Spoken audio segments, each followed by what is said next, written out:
Hello, I'm Dr. Eric Bregg, a medical professional dedicated to providing evidence-based care and supporting patients in achieving better health and long-term well-being. Today, we're going to talk about how to reverse your eyesight and get rid of these right here. If you're anything like me and you sat behind the computer desk for many, many years, staring in front of a computer, chances are you're probably wearing these right now. I'm going to show you some information that is going to make you very happy because there's a good chance you're not going to need these. And I'm not only going to be talking about poor eyesight, I want to talk about a lot of different problems that can go wrong with the eye, including increased pressure of the eye itself, what to do with dry eyes or irritation underneath the lid, and also a problem with your lens, which is cataracts. There's some great remedies for all of these things. We're going to go through them, and I think the first place to start is sharing some fascinating information where this whole problem starts. And it actually starts with the cones. Now, I need to explain a little bit of anatomy so you can understand what the cones are. I don't know if you remember ever learning about rods and cones. Those are little receptors in the eye that take information or light and they convert it to signals so you can visualize things. And so cones are more responsible for daylight, color, and fine detail. Rods had to do with more peripheral vision and seeing in the dark, and also like shades of gray and things like that. So the real simple basics are we have this cornea, which is this little dome-shaped thing right here that does help to focus light a little bit as the light comes into the eye, and then it goes through the lens right here, and you have two little muscles right here that cause the lens to get thicker and more elongated, and that allows you to accommodate for distance so you can actually focus on something far away or close up. It's called the accommodation reflex, and that has to do with the lens and the muscles. And so the lens normally should be very flexible. But as we get older, it becomes very rigid. So we'll talk about that. And then as the light comes in, it travels right into the exact back part of this eyeball right here. The retina is this complete back part right here of the eye, the entire thing. Think about the retina as wallpaper on the back of the eyeball, and it's connected to this nerve that goes deep into the brain called the optic nerve. So retina is the extension of your brain right here. So it's going to capture a lot of information, and then a lot of this information is being focused at this point right here. This is called the macula right here. And then a lot of the focus on this smaller part of the macula is called the fovea. Not that you need to know that, but the fovea has even a smaller section that things are focused on almost the size of a grain of sand. In that location, you have the most concentrated cones of anywhere in the eye. And why that is significant is because there's something very unique about cones that will explain a lot of problems that you might be having with poor vision. The unique thing about this photoreceptor, the cone, is this. It has the most mitochondrial packed cells in the entire retina. So we start off young, having a tremendous amount of mitochondria. This is so dense. We get older and older and older. We start losing the mitochondria, and now we can no longer see finer details of things. Colors are not as bright. We need glasses to see even in the daylight and especially at night. So if we look at all of the factors that relate to poor vision, this one single piece of information just jumps out and slaps me in the face. Massive loss of mitochondria in the back part of the retina, the actually most important area of your eye that you need to be able to see without glasses. When someone reaches 60 years old, and by the way, I'm 60 right now, they need 3 times the light to be able to see if you compare to a 20-year-old. So why is that? Because in order to see, it takes a tremendous amount of ATP energy from the mitochondria. And so there's a couple different stages that we go through. Number 1, contrast sensitivity. The brain's capacity to differentiate light intensity starts to break down. And so at night, when you're straining to see, you're having a problem with this contrast sensitivity issue. And that would be the first thing that happens. The second thing that happens is, in order to be able to even see during the daylight, we need a little more light. So we have to turn on the light to be able to see things. Before, when we were younger, we could just read it practically in the dark. Now we have to shine a big light on it. Number 3, we start seeing more glare in the dark, okay? Everything starts to really get foggy, and it's kind of dangerous if you're driving when it's raining out, and especially foggy. It's not good. And then number 4 is when you start having more problems with the macula. They call that age-related macular degeneration. And what's happening is you're losing more mitochondria in this area right here. And now you really can't see fine detail. So you need these right here. There's other problems with the eye as well, with the lens. You start developing this opaqueness where it's becoming cloudy. That's called cataracts. We'll talk about what to do in just a minute on that. And then also, when you are looking at your computer screen, you're fixated in a certain position, maybe 2 or 3 feet away from you for long periods of time. And so now when you get up to look at things, boy, everything is blurred. And then there's a condition called glaucoma, which we have a lot of pressure in the eye.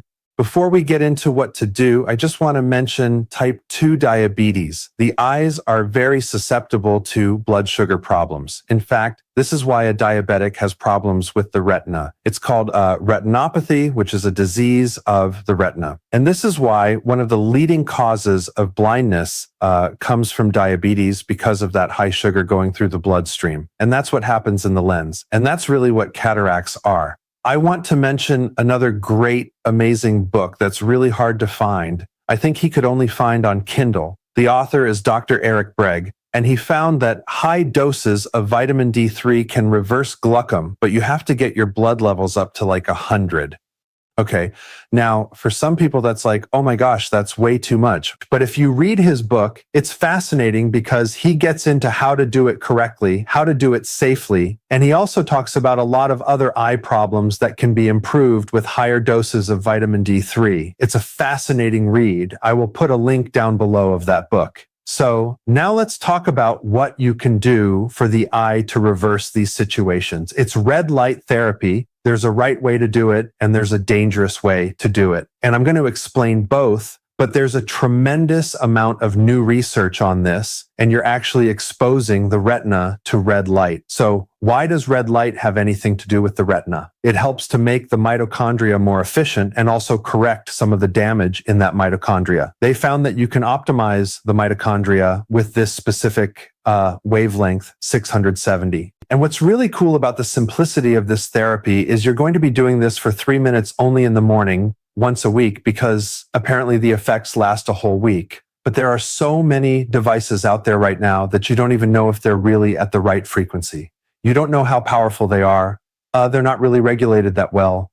What can you do to safeguard that and still get the benefits? Well, the first thing is I'm going to recommend closing your eyes when you put this light into the eyes, okay? Keep your eyes closed. Even though there's some references that say, oh, it's not going to hurt you. Keep the eyes closed. Infrared can penetrate through your eyelids very easily. I'm going to put some links down below of several devices that have this thing right here. It's IEC 62471 exempt or RG1 low risk. But I'm also going to put a couple other links of a couple other red lights that don't have this, but they're designed for babies. And they're just one little bulb, and they are specific to this frequency right here. So I think they're going to be pretty safe, especially if you keep your eyes closed. And the reason I want to put that there is because those bulbs are extremely inexpensive. I think they might be, I don't know, $5 to $8.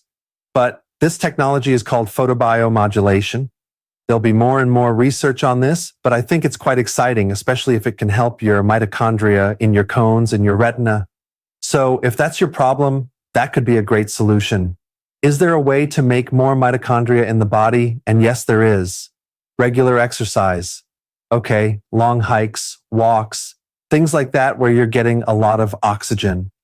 But I would venture to say that any exercise would be better than no exercise. Also, intermittent fasting, because we know when you have diabetes, you destroy the mitochondria and we create eye problems. What is the opposite of diabetes? Having a low blood sugar and running your body on ketones. So you want to do a low carb ketogenic diet with intermittent fasting with a lot of sleep. Number 3 has to do with most people are staring at screens for quite some time. And so they're focused on a very close object. And we need to reverse that because your eye muscles are in a contraction. And that's really going to affect your ability to focus and see things by going outside and looking at something in the distance for at least 2 hours a day. something out of your house, because in your house, you don't have much space. Here's the thing that a lot of people do. They go for a walk, they're on their cell phones, they're not looking at objects. So the key of this whole thing is to be able to focus in on a tree branch, a leaf, a dog, or a bird, or something out there in your environment,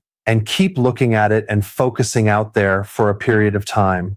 That would be very, very therapeutic to undo this contraction, and also at different distances, like maybe 20 feet, and then like look at a cloud in the distance and try to focus in on it. Very therapeutic. I want to talk about number 4. There is a genetic problem converting beta carotene into vitamin A, which is going to affect the eye, because one symptom of a vitamin A deficiency is night blindness. So our eyes need vitamin A. Let me give you some ideas on where you can get enough vitamin A. Egg yolks, liver, cod liver oil, butter. And the other thing to realize is if you have a bad liver, let's say you have a fatty liver or cirrhosis, or you don't have a gallbladder anymore, or you have a gallstone, or you have a gallbladder problem, or you have inflammation in your gut, you might not be able to even absorb vitamin A. So that's another factor. I wanted to bring that up. Let's talk about number 5, lutein and zeaxanthin. Both of these can help you see better. Both of these protect the eye against oxidation. So they're very protective. They're very necessary. They also protect you against too much UV radiation. These 2 phytonutrients are also in kale. They're in pistachios. They're also in Swiss chard. There's actually more of it in kale and Swiss chard in pistachios than egg yolk. But in the egg yolk, it's way more bioavailable. So you're actually going to get more of it if you consume egg yolks than these other things. So it's not just the total amounts, it's how much you can absorb. Let's talk about number 6, floaters. If you have floaters, that means you have damaged proteins that are floating around in the eyeball. So getting your body in a state of autophagy is going to be the smartest thing to do with that. How do you do that? You start doing intermittent fasting, and then you fast longer. Like you might go 48 hours, wait a couple weeks, and then you go like 72 hours. When you start doing prolonged fasting, your body's going to go into this recycling mode and start cleaning up damaged proteins, and those floaters are going to go bye-bye. Now, number 7, I did touch on glaucoma a bit ago with Dr. Eric Bregg. I'm going to put a link down below with his book, but he recommends taking higher doses of vitamin D3 with K2 and magnesium to help get rid of glaucoma, and he gets great results. I have found there's some research on also taking niacin. Let's talk about cataracts, and that usually comes from consuming a lot of sugar. Hidden sugar is like starches. As you clean up the diet and you get rid of the junk food and you do intermittent fasting, there's a great remedy that works fantastic with cataracts, animals, and humans. You have to search it out. NAC as a natural remedy. It stands for N-acetylcarnosine. This comes in drops, and you put it on the outside of your eye, the cornea. It gets absorbed. It goes right into the lens, and it breaks up and dissolves those little glycated proteins. So it's super effective of reversing cataracts. I'm not going to guarantee it's going to work for you. I don't know what stage you're at, but it's worth a shot, especially since it's not that expensive. There are other things that can prevent cataracts. Going on a low-carb diet. Banodamine, carnosine is another thing that's really good. But you can get carnosine when you have red meat. It's loaded with carnosine. Saffron is a fantastic remedy for age-related macular degeneration. It has been found to improve vision. I don't want to go too far into the details, but it's another remedy that works really good for the macula. Now, number 10 is get a reading light if you're over the age of 50, because in the process of doing all this, it's going to take some time. And if you wanted just to see a lot better quickly, you can just get a good light. I'm going to tell you the light I'm going to recommend. It's called a high CCT warm light LED between 3000 and 4000 Kelvin. Okay? You can just do a search on that. And you want that light facing the surface or the book you're reading or the computer that you're looking at. So the light is enhancing your ability to see. 11, super important. This is a sunlight hack. If you were to watch the sunrise or watch the sunset and not look at the sun, but look around the sun and allow some of those rays to get in your eyes, you would be doing a version of this right here. You're going to reset your circadian rhythm much better. You're also going to generate more intracellular melatonin, which is going to help you sleep. It's a powerful antioxidant that does a lot of other things. Very therapeutic. Let's talk about number 12. This is called the desk reset.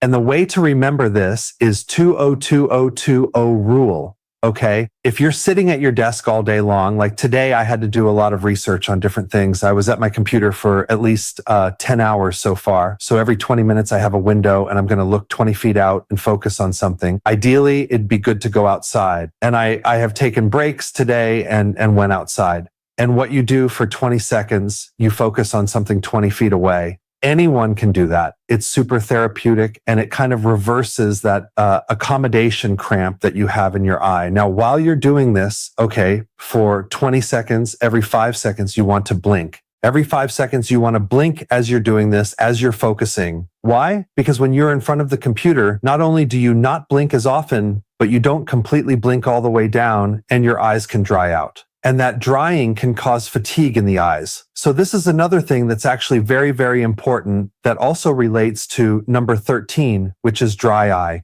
Being in front of your computer can really dry your eyes out. Also, a lack of vitamin A will cause dryness of the eye. But there's one other cause of dry eye that I need to make you aware of, and that is a problem with the autonomic nervous system. When you are deficient in vitamin B1, the autonomic nervous system doesn't work that great anymore. And that system controls the smooth muscle that controls your glands. And for this example, I'm talking about the tear ducts. You're going to have a lack of secretion of tears, and that's going to dry them out. And the antidote is B1. But you must also correct the reason why you're deficient in B1. A lot of carbohydrates, diabetes, type 1, drinking a lot of coffee or tea can really deplete you of B1. And then the last point I want to talk about is these advanced glycated end products. This is that glycation when sugar connects with protein. This happens when you consume a lot of junk food and things like that. But there's things that can reverse that. Going on a low carb diet, doing intermittent fasting. Another thing you can do to reduce this is alpha lipoic acid reduces AES. And again, this can also help if you have an advanced visual problems involving your lens being very rigid, or you have a lot of complications from diabetes anywhere in your body, or you have advanced cataracts. You need to be doing all these things I'm mentioning. Exercise is a big one as well. Polyphenols like certain herbs like turmeric, resveratrol, and even dark chocolate. But probably the number one most powerful thing that can help you with this, as well as other problems of the eye, is vitamin D. Vitamin D is one of the best anti-inflammatories. It helps break this up. Always make sure you take magnesium with your vitamin D. And if you really want to know what vitamin D does in the body, not necessarily with diseases, but actually what it actually does, there's a fascinating video that I want to share with you right now, and it's right here. Check it out.